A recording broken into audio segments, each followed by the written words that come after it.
Hello, welcome to my YouTube channel. My name is Abena Esiedwa, or you can call me ExploreWithAbena. You can find me across the social media platforms on Explore with Abena. Everywhere we are exploring Ghana.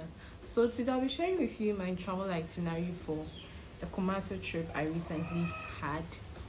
And was one of the most adventurous trips I had yet this year. I know we are just in February, but that trip was very adventurous. So I got an opportunity to go to Kumasi recently, and although I had to go to work that day, closed and take that trip, I didn't mind because I know no matter the time I will still get to Kumasi. So I closed work around 6:30. Then I went to stand by the roadside. You know that feeling where you are hoping to get a straight car to where you're going to. That's what happened to me. I was hoping to get a straight car from um my workplace to circle, but that's not what happened. So I had to take a car, then I light at the Flagstaff house. Then from the Flagstaff house, I had to take another church road to circle because I was going to the VIP station. Although the traffic in town was worse that day, you know, the Friday evening where everyone is either rushing to go home, rushing to go for a meeting, or going for a date. You don't know, I don't know. But yeah, it was pretty intense in the traffic. I was sweating, I was tired, I was carrying my luggage, just in my breath. But I had it in mind that I'm going to go to Kumasi. Means I'm in Chimbafi. So I went to a few stops to get a bus. The first one I went to, almost say, Kani Nyambedruye. And that's not going to deter me. I'm going to keep going. So I went to the next two, got to the small one. I don't like those buses because I feel like it will fly me to Kumasi. Like, I'm dramatic in the description, but that car will fly you to Kumasi, and that was what I was looking for. So I had to go to the main Kumasi VIP station. Then I got my bus. I saw the queue and I was like, when will it reach my thing? Because you know, weekends in Ghana, everyone is going for their funeral, a wedding, or an event or something. Yeah, those are my hands. Please get used to them. You'll be part of the video of it. So although the queue was long, I wasn't deterred. I asked for the price, and the bus price from Circle to Kumasi was 120 cedis. So I paid for my ticket. Then finding the bus car was a problem because that was my first time on boarding a Kumasi VIP bus, like, or a VIP bus in general. So I went to one of the conductors I saw around and said, "Oh, may your call has see where is the bus?" Then he asked me to check the tickets, the bus plate number is on it, and I'll be able to identify the bus. So I found the bus, got inside the bus, then I was looking for a comfortable seat. I was aiming for a window seat, so I saw one that wasn't too close or too far. I was like in the middle, so I went to sit in it. That was the mistake. I didn't know that with VIP buses, they write your seat number on the ticket. I did not know that. I found myself wanting. So initially I was sitting on someone's seat at the back. The person came and asked me to get up. I'm like, I was thinking it was structural vibes, so you can't come and ask me to get up because what? But I got up. Found a second seat. Second person came. I got up. Eventually they told me to check the seat on the seat number on my ticket. I did. I eventually found my seat number on the tickets, on the seat rows, and I'm luckily it was still a window seat, the single window seat, so I was okay. But before the bus set off, on every long distance, I make sure I have snacks. So I went to buy my drink, I bought my snacks, I bought chewing gum because I knew it was going to be a long ride. We set off from the VIP station around 8:30 p.m. and we got to Kumasi around 3:30 a.m. to 4 a.m. thereabouts. Throughout the journey, all I had in mind was to be by my phone, text, watch movies, and listen to music. But guess what? I did not have my earpiece with me. I had downloaded movies and music from work with the hopes of that keep me company. That's not what happened though. And then some people be at the other side of the two seats chopping love on top of my head. I'm like, why are you chopping love on top of my head? But fast forward, we go to the Lendador bus stop. All I had in mind was that kebab. You know that kebab? You know that kebab. To get to that point, have my kebab, then drink it with the juice I had, but because it was still cold due to the air conditioner that was underneath or on top of me.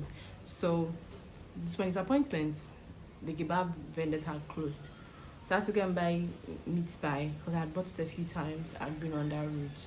So, bought my meat pie, tried to sleep because I had a very long day ahead of me. Tried to sleep. Then, when we got to tech, people were getting off a lot. So, University of Science and Technology, obviously, this is Kumasi Palace, people will get down. So, that's what happened.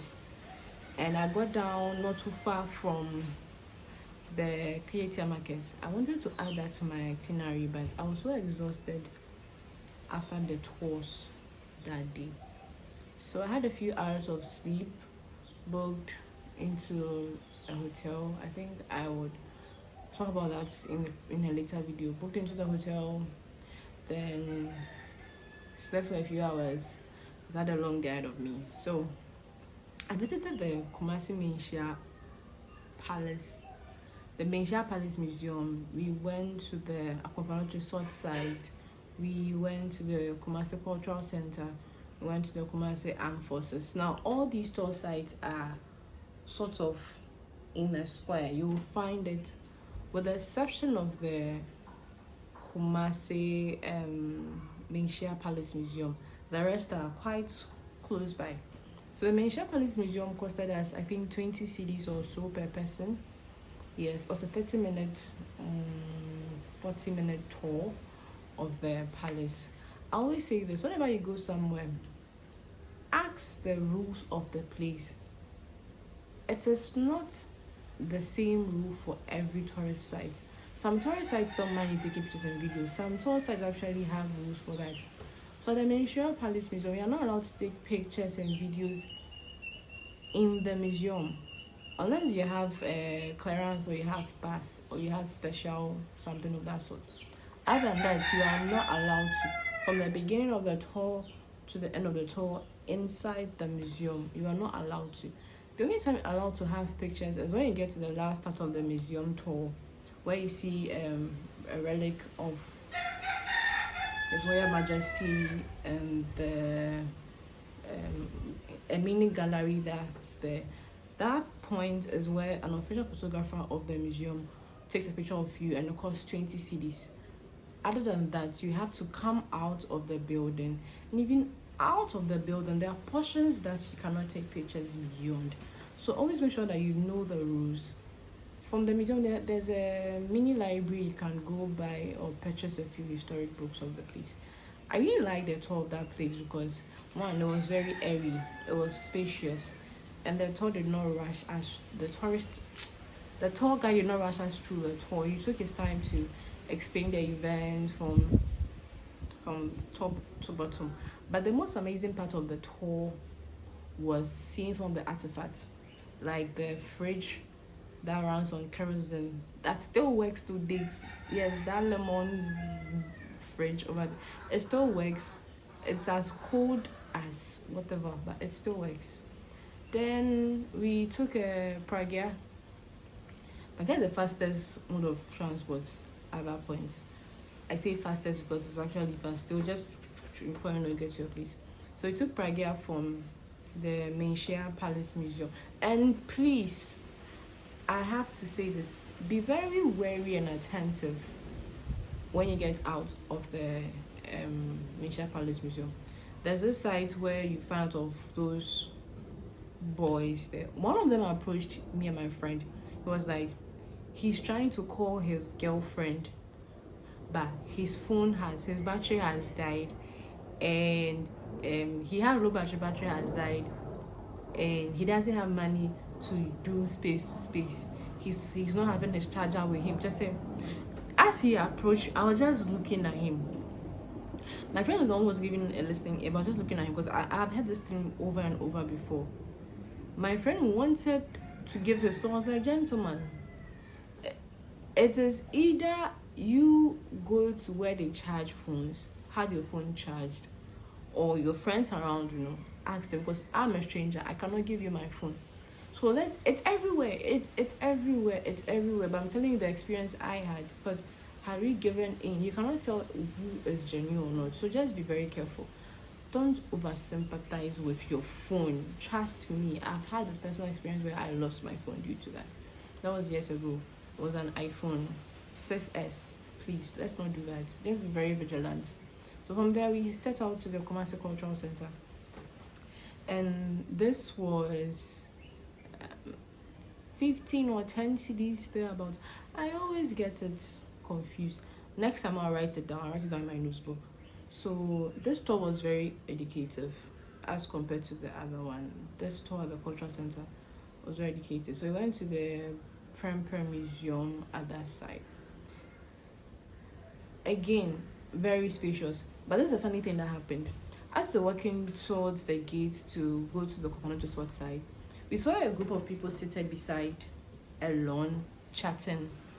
My friend greeted. My focus was on checking the content. I didn't want to get back home or get to the hotel and know that, oh, the content I took isn't what I actually wanted. So I wanted to check your content before we leave. So I did not greet. Then the man goes like, I want fair. Would you win be? And I'm a car said, hey, Yeshiabi. Kumasi is a place where culture and tradition is really upheld from my personal experience. So things that you would think it's not really a big deal in Accra, it's actually a big deal. Greeting is very important. So wherever you go, can either greet Machen, Maha, those common. Even if you can't say it in Tree, you can say it in English. Just be polite and well mannered, basically. So I apologize for that, because I thought my friend had greeted on our behalf, but he said nah. But the approach he had with it was very friendly. It wasn't confrontation or anything. So I explained to him, and understood that I apologized, then I greeted. Then he asked if the guy is my boyfriend. I was like, oh, so we cannot work with any boy in our life. Everybody has to be a potential boyfriend. I was like, oh, that's my friend. Then I was like, okay, where are you from? I was like, oh, me, I came from Accra. I was like, oh, we're in China. But I'm saying yes, we're in China. Bye. So we had that conversation there. Me and my friend walked from that side to the other part of the road towards the Kofanoche Teaching Hospital, because that's where the Kofanoche sword site was. We got there, the entrance fee was 5 cedis, and this is where asking permission to take pictures really came in handy, because although you can take pictures, there are parts of the room you can't take pictures of. So the circular parts where the sword has been planted, you cannot take picture of that. You can take pictures of the room and the other ones, but you can't take pictures of the sword site. And the stools you find at the sword site, not all of them can be sat on. The tour guide will tell you which one you can sit on. So we did that. Then from there we moved to the Armed Forces Museum. From the move to the Armed Forces Museum was the last tour time we went to visit. Because me, I was tired. I was very tired. I was worn out. I was stressed, but I had to finish the tour. So that place has different set of rules for the tour. So the tour was 10 cedis per person, but per person to take a picture and videos is 20 cedis. So you are paying 20 to take content, and you are paying 10 cedis for the tour. The tour consists of 9 separate rooms at the Armed Forces. It starts from the map area all through to the entrance.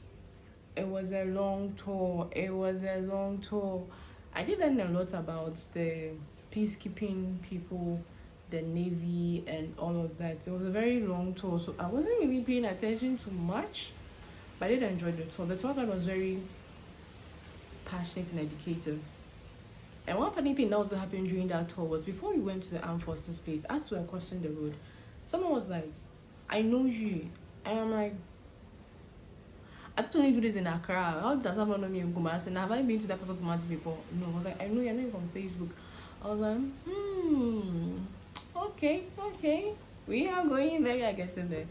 But all in all, I had a good time. And Kumasi too is a good place if you want to try local foods. They have tons of chop bars with amazing meals. My only issue is I don't eat fufu, so I couldn't try fufu. I used to eat fufu, but I don't anymore. Maybe next time I'll go, I'll try. I'll do maybe food vlogging and all of that. But I do entreat you to visit Kumasi. It's a beautiful place. It's really rich in culture. It's rich in tradition. There's a whole there's a whole lot to learn from Kumasi. I mean, if you want to get immersed in culture, you want to get immersed in tradition, you want to get immersed in the diversity of all the different ethnic groups you find in the Ashanti region, you will do that. So thank you for sticking and staying and for watching. This is a video of me because I'm here to do landscape YouTube videos. So on my next trip, I'll do landscape videos, then I'll do voiceover on the videos. So thank you for joining the family, for being part as we grow. Kindly subscribe, hit the button, share, leave your comments.